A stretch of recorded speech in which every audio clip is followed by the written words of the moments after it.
Ш әріпін жазып үйренейік. Мұқият тыңда. Ш әріпі бас әріп және кіші әріптен тұрады. Үлкен жолдың ортасынан сәл төмен қаламыңды қой.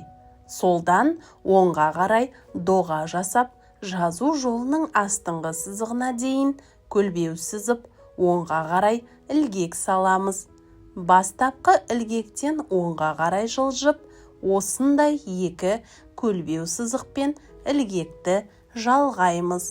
Соңғы ілгекті төмен тартып, бау байлаймыз. Ш әріпінің кіші әріпі. Жазу жолының үстіңгі сызығына қаламыңды қой.